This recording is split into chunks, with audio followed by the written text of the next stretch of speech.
अस्सलाम वालेकुम फ्रेंड्स, कैसे हैं आप सब? I am sure all are fine. This is Mubashar Iqbal Chauhan, advocate high court and legal lecturer. आज हम पढ़ेंगे CRPC कंप्लेंट के sections 200, 201, 202, 203 ABC। Complaint most important है CRPC के अंदर, और ये एक किस्म का कानून भी है और रेडरेसल भी, दाद रसी भी, ये दोनों तरफ आता है।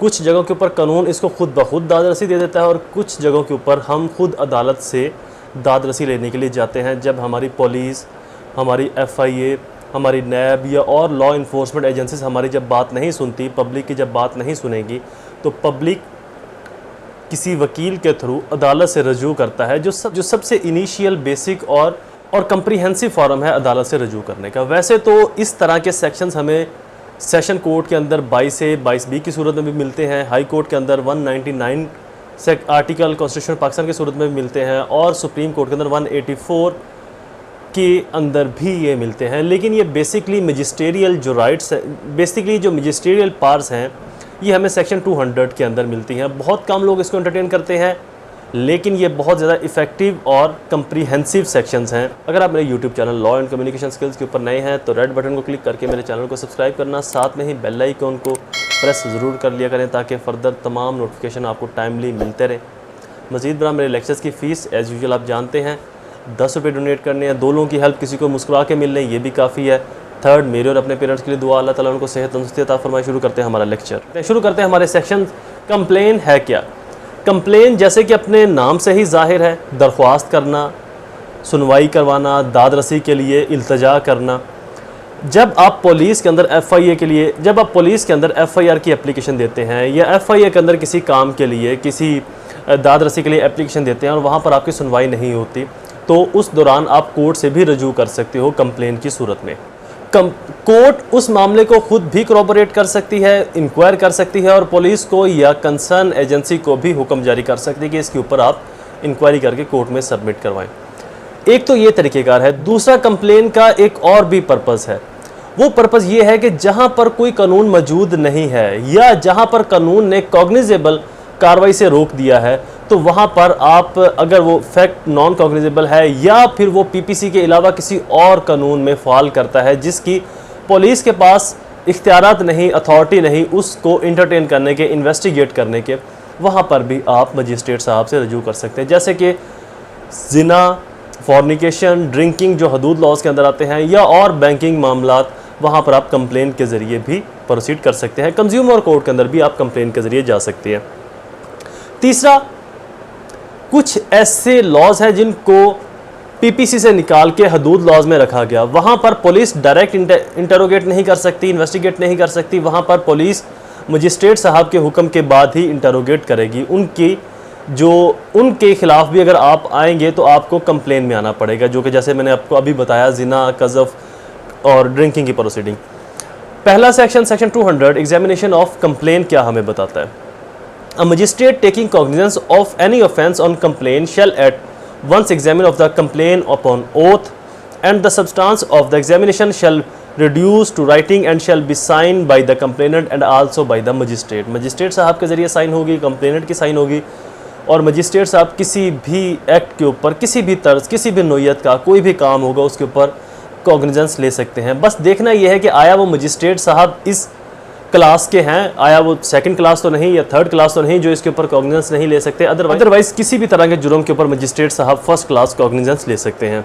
प्रोवाइडेड एज फॉलो कुछ बताया गया है इस सेक्शन में। When the complaint is made in writing, nothing herein content shall be deemed to require a magistrate to examine the complaint before transfer the case under section 192 for sending to the court of session. अगर magistrate साहब उसके ऊपर cognizance नहीं ले सकते, कत्ल का case है या किसी और नोयत का केस है, तो उसको सेशन कोर्ट को ट्रांसफ़र कर देंगे। 192 के अंदर हमने पढ़ा था पिछले लेक्चर में। When the complaint is made in writing, nothing herein after contain shall be deemed to require the examination of complaint in any case in which the complainant has been made by a court or by public servant acting or purporting to act in the discharge of his official duty। Court अज खुद भी, जैसे कि हमने 190 के अंदर हमने cognizance की इकसाम पढ़ी थी कि 3 इकसाम हैं। बजाते खुद मजिस्ट्रेट साहब भी सो मोटो ले सकते हैं, कोर्ट की तरफ से इंफॉर्मेशन मिली, या कोई पब्लिक सर्वेंट पुलिस की तरफ से भी कंप्लेन आ सकती है, या प्राइवेट कंप्लेन की सूरत में भी कंप्लेन फाइल की जा सकती है। तो इस सेक्शन से भी हमें यही पता चलता है कि कोर्ट के ज़रिए या किसी पब्लिक सर्वेंट के ज़रिए भी कंप्लेन फाइल की जा सकती है जो कि अपनी ऑफिशियल ड्यूटी को डिस्चार्ज कर रहा है। सी, व्हेन अ केस, इस सेक्शन के अंदर जो बी है उसको ओमिट कर दिया गया है। व्हेन नेक्स्ट है C, when a case has been transfer under section 192 by the magistrate, so transferring it has already examine the complaint, the magistrate to whom it is to transfer, जिस magistrate साहब को transfer की जाएगी shall not be bound to re examine the complaint, वो ज़रूरी नहीं कि उसको दोबारा से री एग्जामिन करें।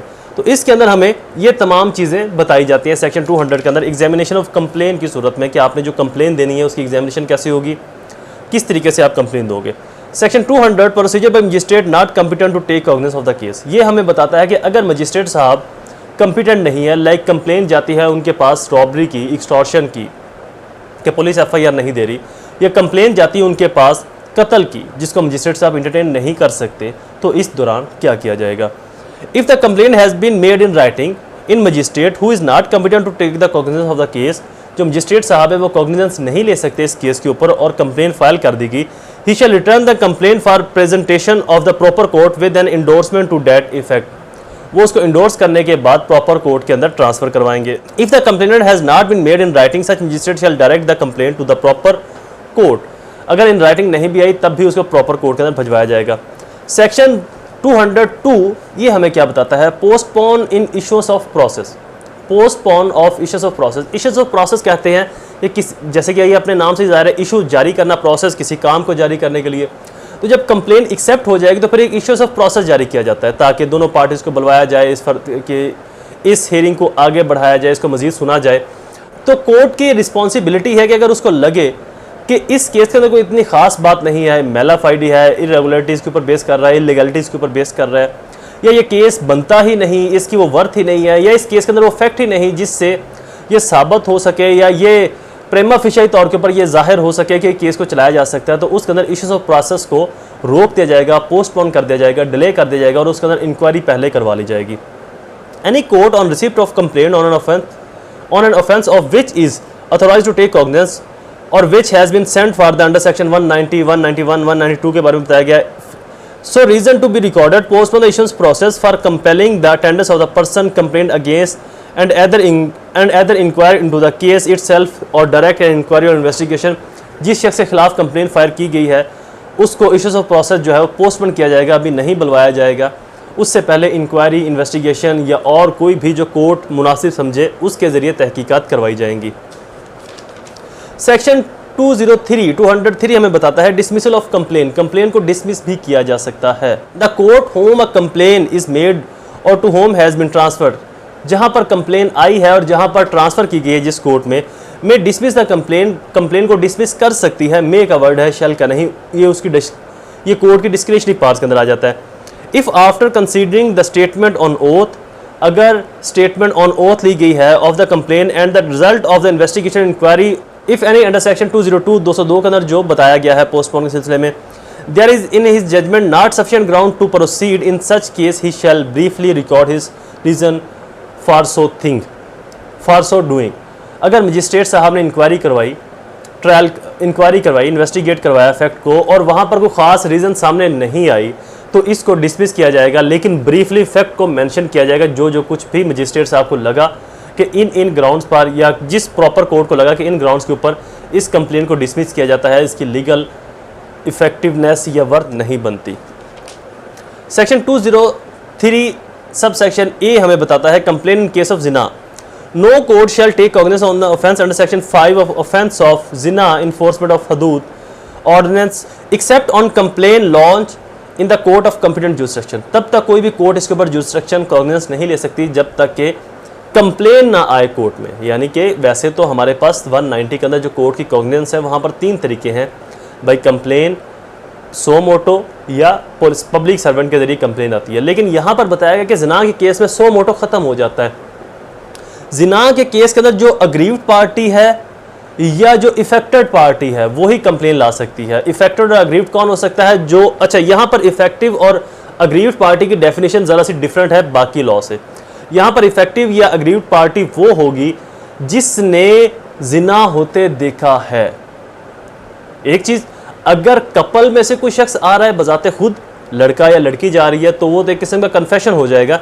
लेकिन जिसने जिना होते देखा है और 4 गवाहान उसके पास मौजूद होंगे जिन्होंने कोई बड़ा जुर्म या कोई बड़ा गुनाह सरजद ना किया गया हो, जिनसे कोई बड़ा जुर्म या बड़ा गुनाह सरजद ना हुआ हो, वो मुत्तकी, परहेजगार हो, नमाजी हो, ऐसे 4 गवाहान का जिना की गवाही देना ज़रूरी है। अगर वो 4 गवाहान गवाही नहीं दे पाते या वो शख्स 4 गवाहान नहीं ला पाता जो इल्ज़ाम लगा रहा है कि फ़लाँ शख्स ने जिना किया है, तो ऐसी सूरत में जो इल्ज़ाम लगा रहा है उसके ऊपर ऑटोमेटिकली कज़फ़ की प्रोसीडिंग इनिशिएट हो सकती है, क्योंकि उसके अंदर उसकी मेलाफाइडी खुद ब खुद साबित होगी। तो लिहाजा जिना के अंदर ना तो पुलिस FIR काट सकती है और ना ही वो शख्स एप्लीकेशन दे सकता है जिसने बात सुनी हो। उस शख्स का एप्लीकेशन देना ज़रूरी है जिसने खुद से तमाम वाक़यात देखा हो, महसूस किया हो, इसके एक एक सीन को, एक एक एक्ट को अपनी 5 सेंसेस से अज्यूम किया हो। तो इसके ऊपर जो कोर्ट है वो भी खुद से कॉग्निजेंस नहीं ले सकती जब तक कि कोर्ट के पास एविडेंस नहीं आती। नेक्स्ट इनके सेक्शंस के अंदर भी यही बताया गया है कि 4 गवाहान हो जो तज़कियतुल शहूद के ऊपर पूरे उतरते हों। Next 203 sub section B, complain in कज़फ़ केसेस के अंदर भी कंप्लेन आएगी। ये भी हदूद लॉज का सेक्शन 7 है, जिना का सेक्शन 5 है, कज़फ़ सेक्शन 7 है। यहाँ पर भी कोर्ट खुद से कॉग्निजेंस नहीं ले सकती जब तक कि कज़फ़ की कंप्लेन नहीं आएगी, यानी कि एक शख्स ने दूसरे के ऊपर झूठा इल्ज़ाम लगाया, उसको वो साबित नहीं कर पाया, तो जो जिसके ऊपर इल्ज़ाम लगाया है वो दोबारा फिर इल्ज़ाम लगाने वाले पे कज़फ़ की प्रोसीडिंग लॉन्च करवाएगा।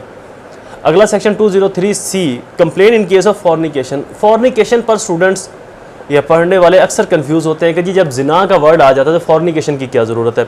अब फॉर्निकेशन और जिना में फ़र्क क्या है? तो हमें बेसिकली इसकी कोई ख़ास डेफिनेशन कहीं पर भी नहीं मिलती। अगर हम PPC के अंदर भी पढ़े तो वहाँ पर भी अप्रॉक्सीमेटली यही डेफिनेशन मिलती है इसकी कि जी 2 अशखास जो आपस में शादीशुदा ना हो वो आपस में अगर सेक्स इंटरकोर्स कर रहे हैं तो वो फॉर्निकेशन कहलाएगा। जिना की भी यही डेफिनेशन मिलती है।